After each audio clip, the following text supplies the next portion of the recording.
struggling and you're fucking distraught. Yeah. It's crazy, man. Yeah. It's fucking crazy. And probably, I don't know, a year into my recovery, I'd got a sponsor, started doing the step work, which is where the real magic happens.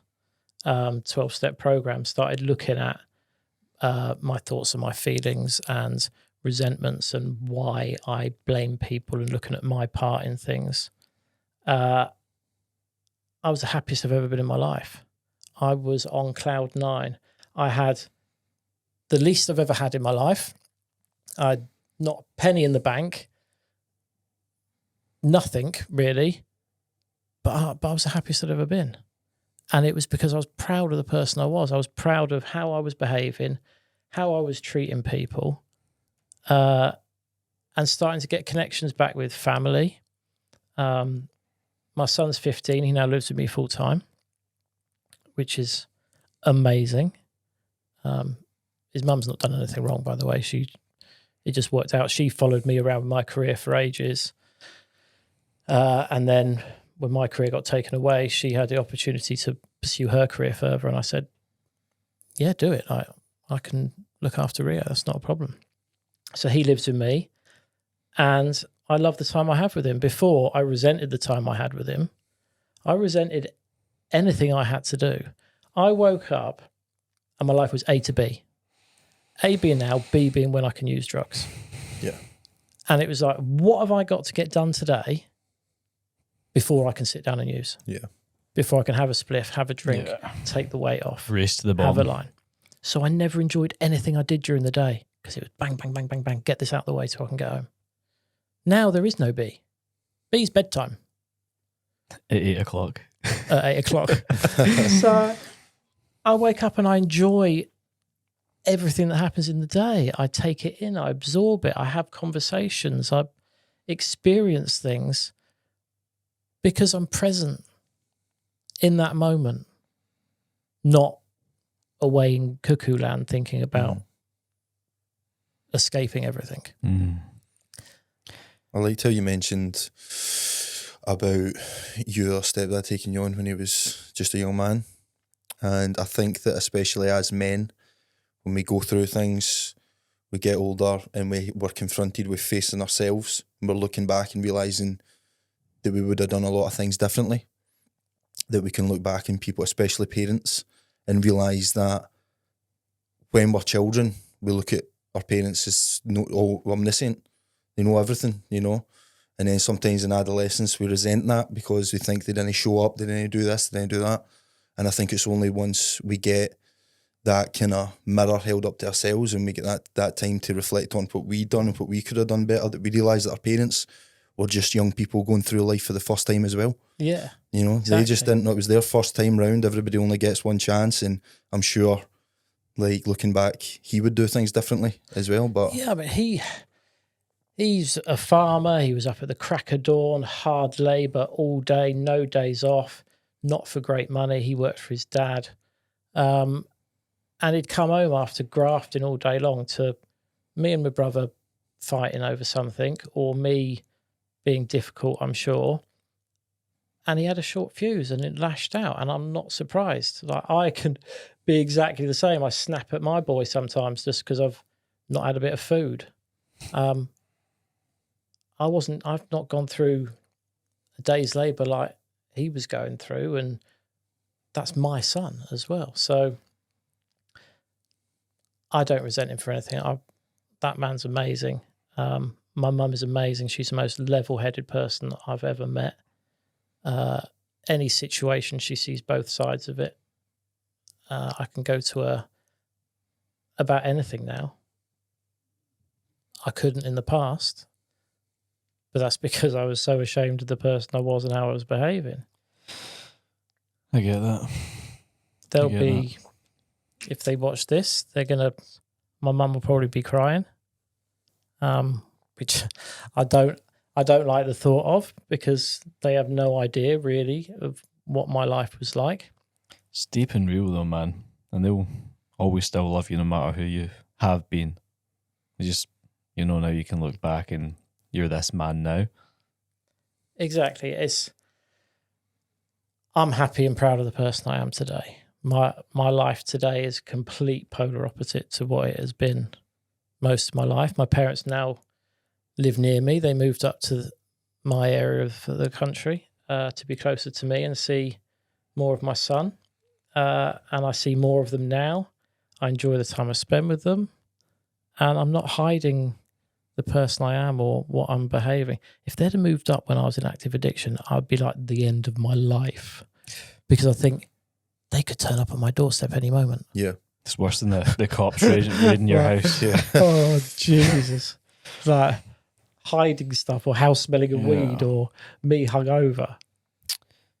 So tell me, like, timeline wise, from maybe the last 4 years you've been sober now, right? In that time frame, obviously, when you were sober, was that powerlifting as well? Was that something you tapped into because you were top bencher? Well,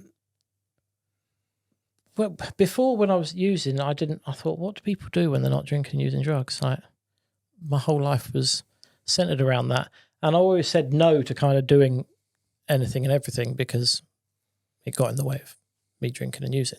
So now I'm not drinking and using. It's like, what do I do? So I literally just said yes to everything, which can be dangerous. I just got real busy real quick. Yeah. And was constantly keeping busy. I mean, I've trained at the gym for years, on and off, and I started going back to the gym, started lifting a few weights, and I asked one of the guys in the gym to spot me on the bench, and he come out and he was looking a bit confused, counting the weights, and he's like, "How much do you weigh?" I was like, 68 kilos. He said, "You ever thought about competing?" I was like, "No." He said, "You should do single lift bench. Your weight category, you're lifting some serious weight." So I thought, well, I'll give it a go. So then started training for single lift bench. Won my first competition, qualified for Worlds, went to Worlds, won Worlds, set a new British record of, it was 100. I weighed in at 66 kilos and benched 135 kg. So bonkers, man. That was a new British record. I think the world record was 135 at my weight category, but you had to beat it by 2.5 kilos to get world, whereas Brits was only 1 kilo. So I had a couple of attempts at 137.5. 3 times I tried it and 3 times I failed. I either got the lift and my bum left the bench or... Yeah. So it started negatively impacting my mental health because I was obsessing over this and not getting it. So after the last comp, I also had a bad weight cut. I was hot bathing because I wasn't quite sure if the scales at the comp were going to be right because I get there before. So yeah, I had a bad weight cut. I got bad acid reflux from it. Failed another lift and thought, I need a break from this. So stepped away from that. I was also now gone back to college. So before, I just kind of went to the gym. That's all I did. All I did was go to the gym and go to meetings and look after my son. Nothing else, pretty much. And then with all this losing 5 friends to suicide, the actual number in horse racing was closer to double that in that time frame. Addiction and suicide in horse racing is a massive problem, unfortunately, and it still is. Is that just, what's the correlation, do you think? With addiction and horse racing? Because I know obviously you're put under a lot of pressure being a jockey. Yeah, I mean, it's my belief, looking at it, that there's a massive correlation between people that do jobs that aren't normal and addiction, like sports people.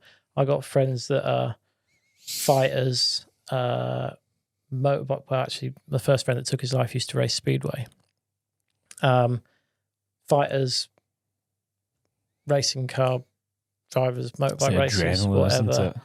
Going racing. fast. if you do something that gives you massive adrenaline and massive dopamine on a daily basis, when you're not doing that, you feel flat. Mm-hmm. Yeah. You're not flat. You're normal. But other people in normal jobs probably don't get that high all the time. So when you're not feeling it, you're chasing that high. Always they're always just neutral. Just always neutral. And a wee night out here and there, or a christening or something, or like, we buzz. See, when you're on these high octane sports like bungee jumping and fucking skydiving, like my sister's husband, as of next week, he's done like fucking over 1,000 skydives or something, does bungee jumping for a living. Not for me, that. And like, I'd done bungee jumping with him. He's like, do you want to go again? I'm like, one and done's fine for me, mate. And he's like, I usually do about 3 or 4. And I go, I'm like, what? You wouldn't get me to do that once. I wouldn't, not a chance for me, that. I felt like I'd been hit by a train off the back of doing it because your whole body's pung up. And he's like, I quite like that feeling. I'm like, you're all right. Not well. But, and also horse racing, it's an industry that's surrounded around drinking and gambling. Yeah. So gambling was the first vice I gave up, actually. It's around drinking and gambling, and if your horse wins, it's like celebrate. Mm-hmm. So, and that in a normal job, you don't really get that. You've got horses running daily. If you've backed it and you've made a few quid, then it's off to the pub to celebrate, and everybody's kind of doing the same thing. So everybody else is doing it. So it must be all right. It's normal. Yeah. It's normal. And then that bravado, that everything in front of everybody is what everybody sees, not the person that gets home by themselves and is feeling shit and sad and depressed and all them other things and feeling like they can't go on. You don't see that. They hide that. Yeah. Yeah. So yeah, because of that, I was like, right, I've found this amazing thing called sobriety, and it's amazing. I want everybody else to have it, like so many people that get into recovery do. So I started going around looking at horse racing as an industry, looking to see what help there was for people in horse racing. How can they get it? And I wanted to get involved with it, trying to help it somehow. And I thought the trouble is there needs to be boots on the ground rather than people sat in offices. You're having to make phone calls and jump through hoops to get help. So I was like, right, I want to go around. I want to be on the ground. I want to speak to people because a lot of people in racing know me. Hopefully they'll be able to speak to me because they know I had a problem. Because when I realised that I was an addict, the only other person I'd speak to was somebody else that had said that they're an addict. Because if somebody doesn't think they've got a problem, they're like, shut up, there's nothing wrong with you, have a line. Or if they've never been an addict, they're going to look at you like you're an alien. So I thought, right, people, I'm happy to say I'm an addict. I think people might be able to speak to me to help me. So I started going down that route, trying to help that out. And one of the organisations in racing, NARS, said, you ever thought about training to be a counsellor? I thought, no. I said, well, we'll fund you to do a course. So I thought, all right. So I did a 12-week introduction to counselling course at West Suffolk College and just fell in love with it. Just understanding more of my thoughts and feelings and behaviours and why people are the way they are, triggers, trauma, all that deep stuff. A lot of the stuff a lot of guys would never really explore. Yeah. Unless they're pushed really hard against it with something that you've been through. You know, I think the more aware you can become over your thoughts, feelings, actions, behaviours, whatever it may be, the more aware you're going to be, the better life you're going to have. But also, it shines a lot of the light on the areas that are lacking. But every reaction we have, every thought process is off of a past experience, good or bad. So understanding why I was the way I was and thought the way I thought started fascinating me. So I did that, and then I signed up for Access course, did a year on Access to get onto my degree. I then set up a platform on Facebook called Race, Racing Addiction and Coping with Emotions.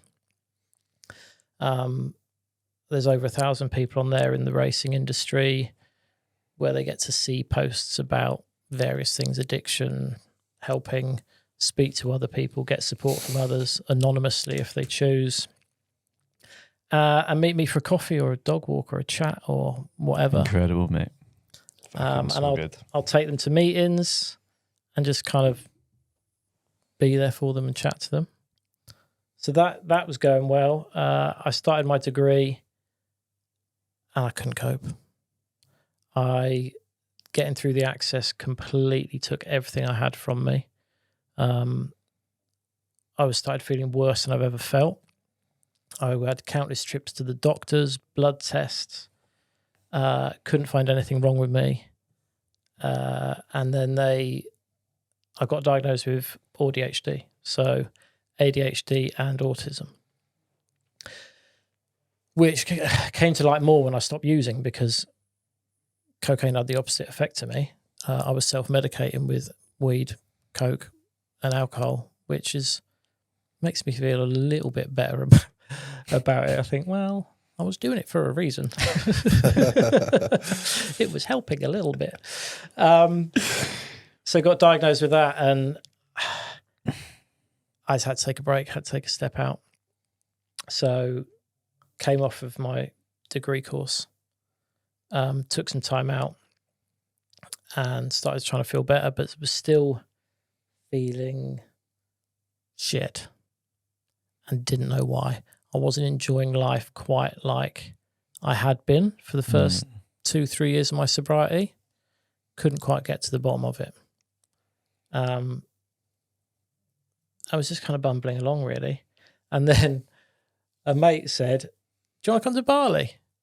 Is this Big Aaron. Big Aaron? Big Aaron. Wad. Big legend, man. So The guy that ate like 9 lunches. Oh, he's a big boy. Because me and him were like, look how fucking much the big lads. We women were bringing more plates. I'm like, that's a fucking lot of chow he's got. So Aaron, actually, I've known Aaron years, but I kept him at arm's length because he was like a bull in a china shop. He was wild. Because he's been through something similar. Yeah. He was.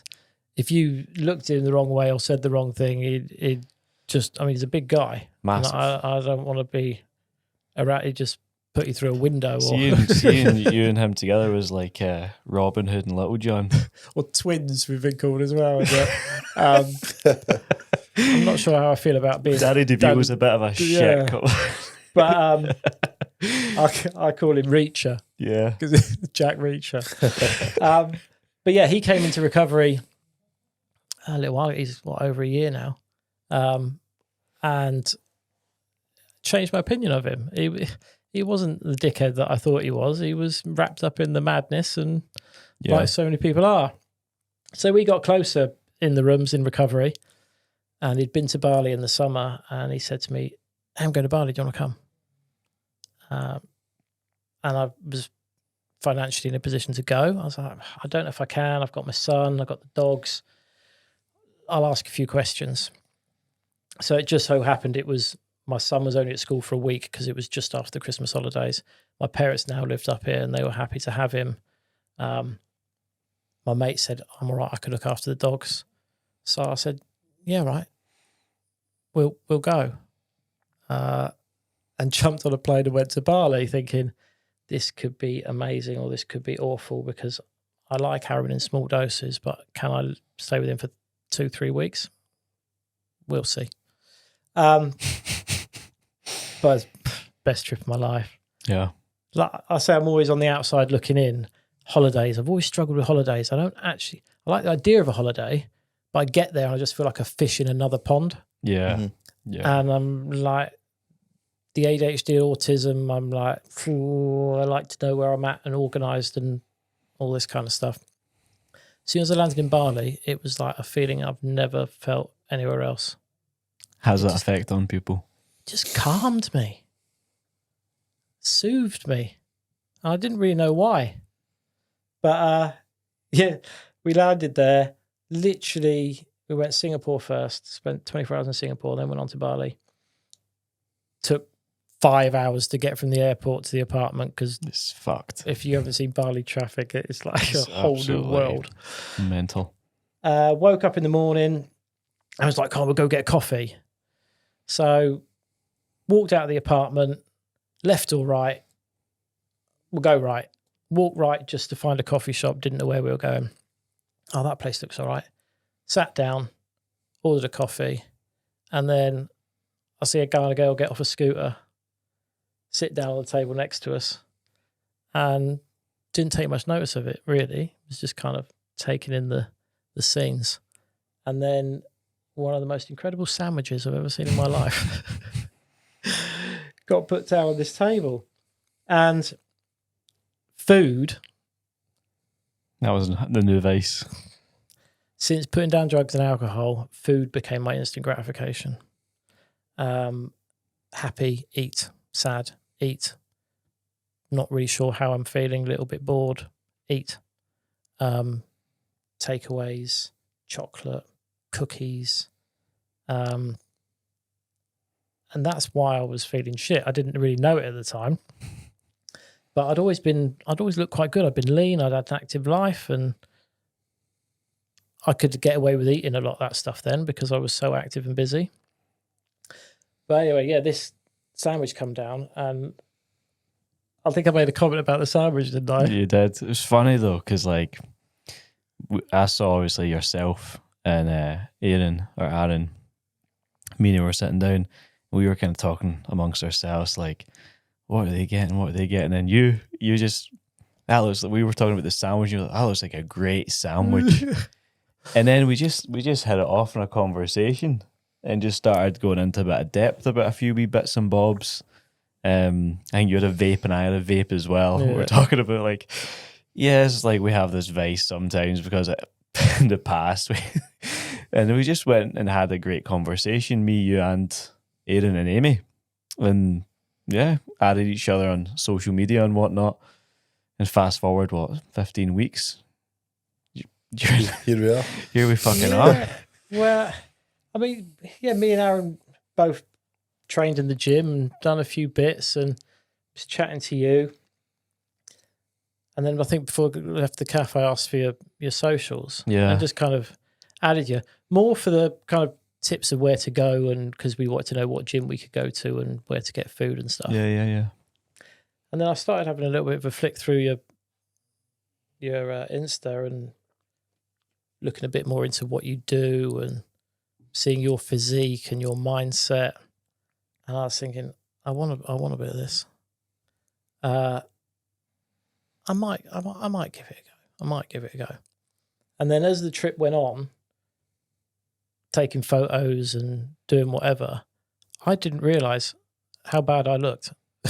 And I feel a little bit bad saying that because I didn't look that bad, but I still had in my head that I looked all right. My body was all right. I'm not fat, but I was seeing pictures and I'm thinking, I'm not happy with that. I want to make a change. I want to start trying to do a little bit more, because once I stop powerlifting, I have to have a goal. I have to have something to look forward to. I can't just go to the gym and just train willy-nilly. It's just like boring. And I don't have to be held accountable for anything, and I can skip a day. And if I skip a day, that's dangerous because then I skip 2 and then it's a week. I like to have focus and drive and a target and a goal, something to go for. So yeah, I was like, right, I'm gonna give this a bash for you, because although I've been to the gym, I've never looked at nutrition. Never. I remember you saying that.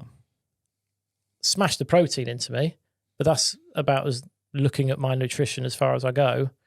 Eat protein. Just eat. And yeah, I was strong, but I had a bit of a belly on me.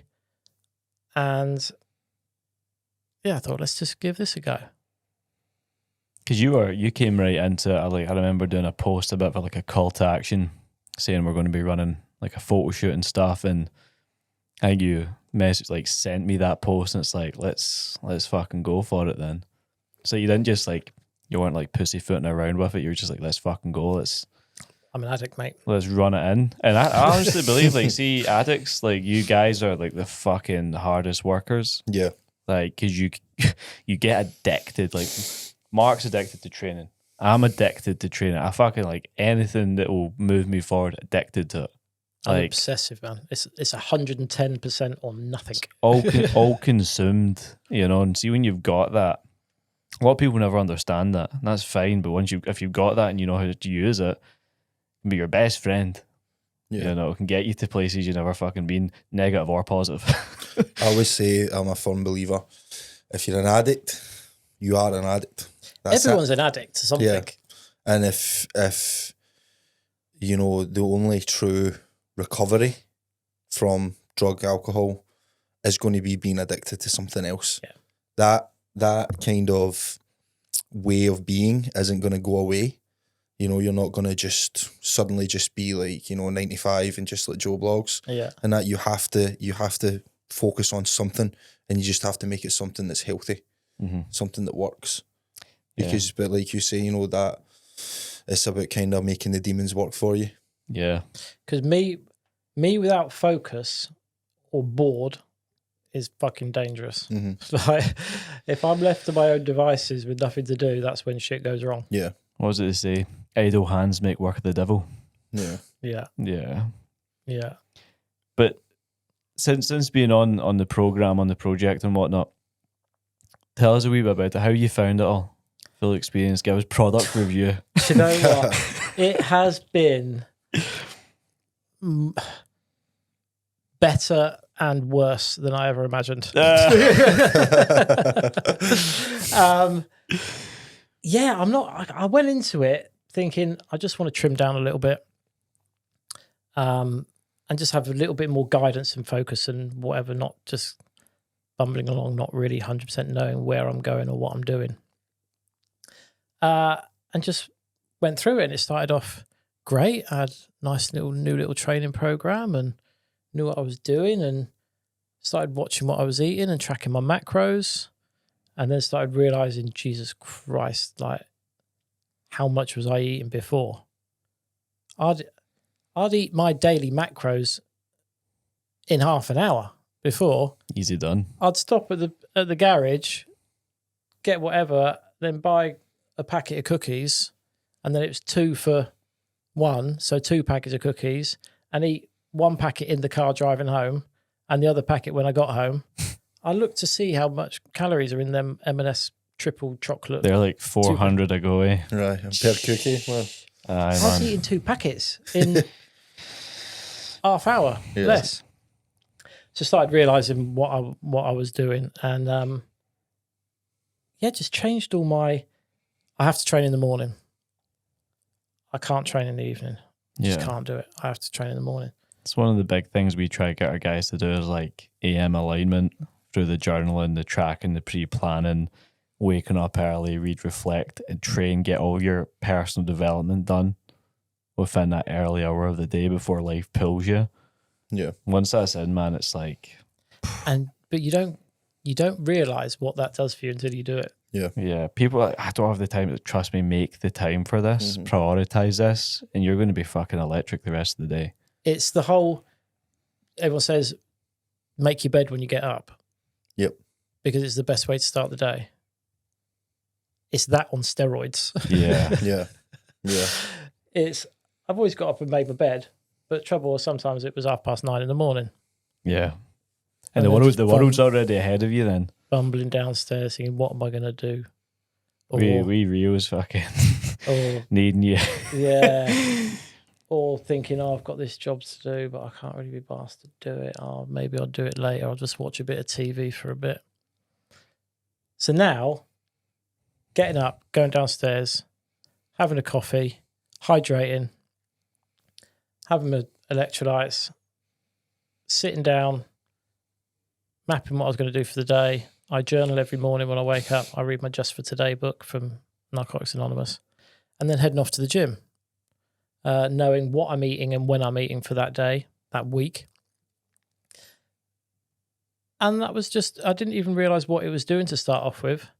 But I started feeling a little bit better, started having more focus. And then I realized that that's my favorite time of the morning. That time of the morning, I started getting up earlier and earlier. So now I get up at 4:30 every morning. My alarm goes off at 4:30. I'm up by 4:45, 5 o'clock. And at that time of the morning, my head is clear. I have focus. All the stress and worries and upsets from the day before are gone. And I can do things I need to do. So just little house, stick a wash on, run the Hoover over. Smash the ironing. You love the ironing. Oh, I love a bit of ironing at half 4, 5 o'clock in the morning. And then I feel so good for the day. Like before, my house would be absolutely spotless, and then it would slowly start getting worse and jobs start doing and washing piling up and doing whatever, until the anxiety of it built up enough for me to then spend 5 hours blitzing the house again and then rinse repeat. Now I do 10 minutes of stuff that needs to be done around the house every morning. My house has been immaculate for the last 2 months with minimal effort. But it's all stemmed from me watching my diet and going to the gym. It's a catalyst, man. Getting your physique right is like the key to ultimate transcendence, alignment. Yeah. I believe. Like, And I can't even, I think I know it, and then I try to explain it to somebody, and I can't even really explain why it is. All I know is now, I can tell how my life is going by my diet. same. I like literally my business or our business like starts to like get worse when I'm not dialed in. And I'm like, what's going on? Nothing's changed from like inputs, and it's like, how are your habits, Lewis? You know, and I'm like, ooh. And you have to constantly check yourself. Yeah. You know, don't you? Because things you'll notice yourself doing something, maybe slipping off a little bit. And a lot of time for me, it's like, right, okay, what do I want 5 months from now to look like? What am I actually working towards? And breaking down those small, obtainable goals, and making sure that your habits are aligned with that. And what you're saying about everything being sorted out just from tackling your nutrition and your training.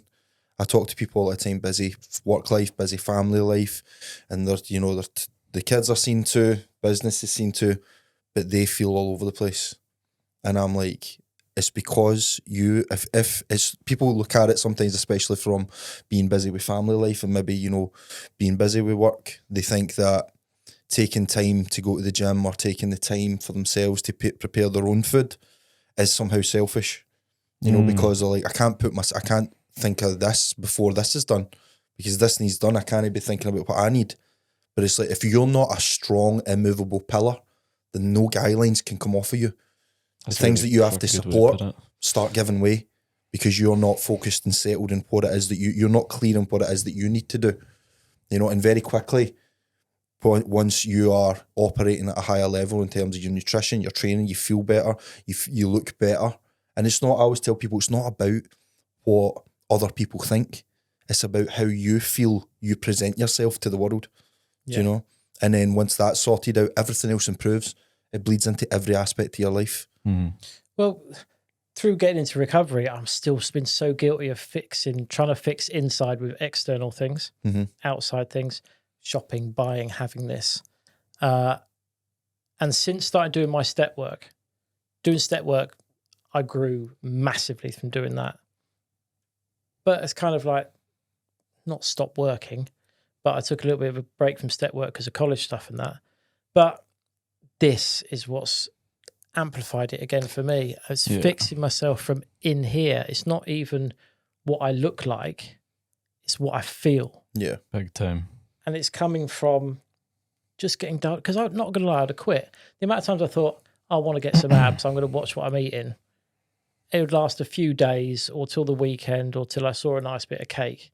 But actually having to log what I'm eating, being accountable for what I'm eating and track everything has kept me on point. And no, I didn't see results in the first month. There was been results, but I didn't noticeably really see results. And in the past, I'd have sacked it in, I'd have quit. I'd have been like, it doesn't work. But because I stuck with it, I then got the results. You just see it all the way through. And I think like I've heard so many of like the top people in any space saying your macros are the highest form of like self-development. They really are, because it's like once you've got rid of the vices, the porn, the drugs, your food is the thing. Everyone needs food. But if you can't control that, you're still going to have the negative pendulum, the guilt, the shame from overeating, being soft, being weak. And like what you were saying there with your step program and stuff, your level of success in life will never outweigh your level of personal development. You're always going to reach glass ceilings. And it's like, what's the next catalyst? And it's like, right, the physical. The mental's coming along. The internal self-worth's coming along. But the physical mastery, once you have that, it's like, woof, the next level. Because we all know a lot of top speakers, very dialed in people, but it's like they're very out of shape. And it's like, see if they were just really in shape as well, they'd be full spectrum fucking across the board, the most bad motherfuckers ever. See, I love food, but I'd eat food and it was like pleasure on my mouth. I'd get halfway through it and then I'd be full up, but I'm still eating it because of the taste or whatever. And then afterwards, it was literally like using drugs again. I'd have the guilt, anxiety, looking down at bloated belly, cast on the sofa, going, oh, I've eaten too much, I feel sick. Literally like using drugs. And then that was making me miserable.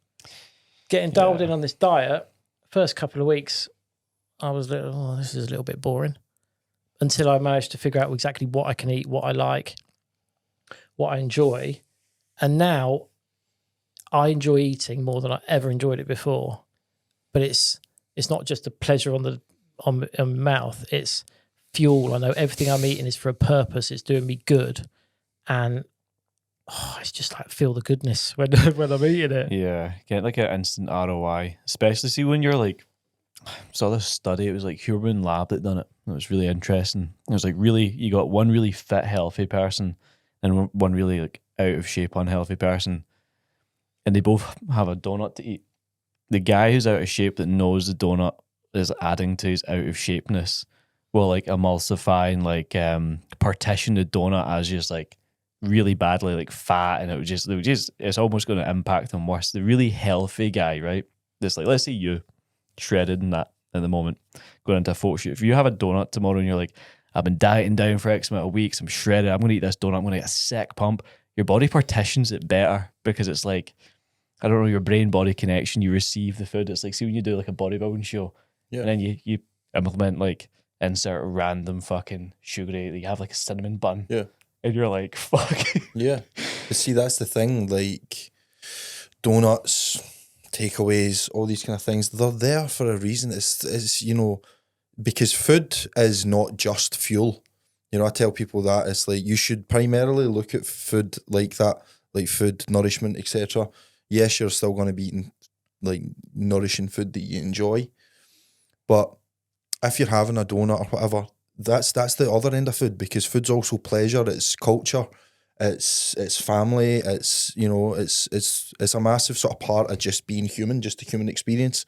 And there is times where it's appropriate to just have like birthday cake. It's a special celebration where you're just having a piece, and a little bit of that is absolutely fine, so long as you're making sure that you're having that 80%.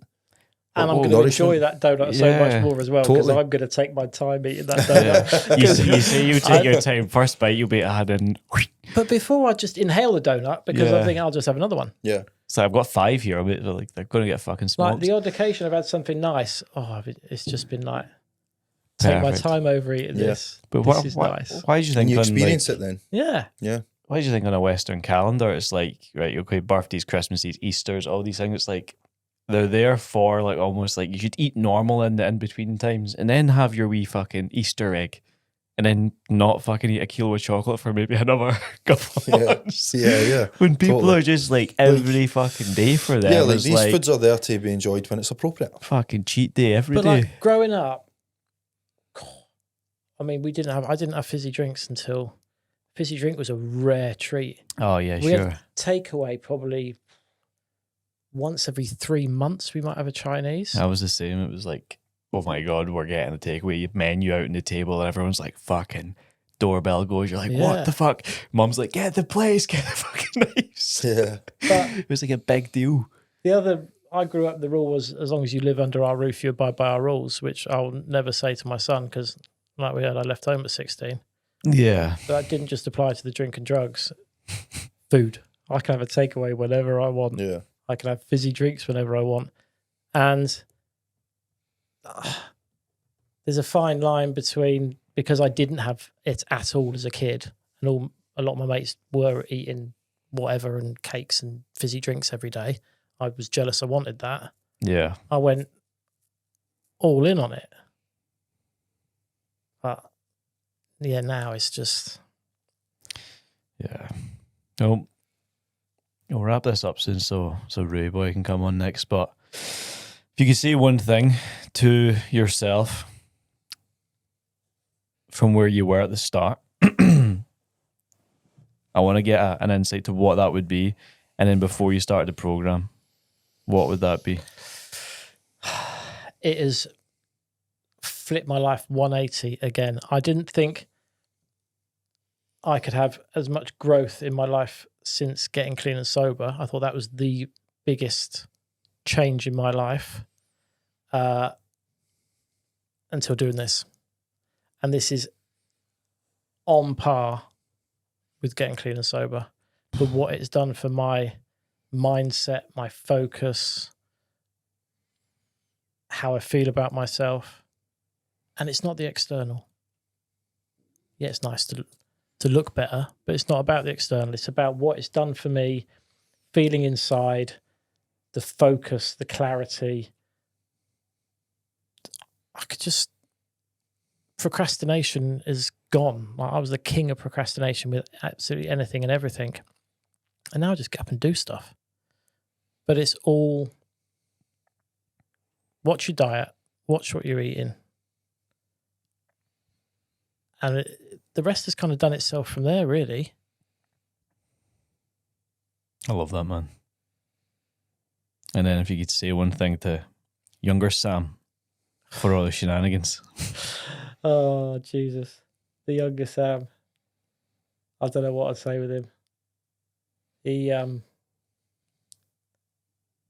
just hold on tight. He'll be all right in the end, mate. But you got a long fucking way to go.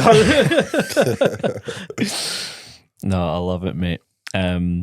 Absolutely incredible story. Absolutely incredible. Fantastic, fucking way to articulate it all. And just want to say massive well done on everything you've done. Not only since joining the program, but over the last 5 years, mate. Came out the other end swinging. You're a much better man for it. So give me a wee one of those, bro. Boom. Cheers. Fucking killed it, mate. Absolutely killed it. Yeah, I can't thank both you boys enough for... You're more than just a PT. PT, nutritionist, whatever you want to say you are. You're more than that. The level of connection that we have, talk to you about anything, what's going on in life. Yeah, you're more than that. You can feel that you want this. You're doing this for the right reasons. You're there for me for everything, pretty much, and you're stuck with me now. Yeah, indeed. I just indeed. Can't wait to see how far this can go with gonna be mindset sick. and everything, just from continuing to train hard, eat right, and let's see what happens. I appreciate that big time, brother. Let's fucking go, mate. Cheers. Nice. Awesome.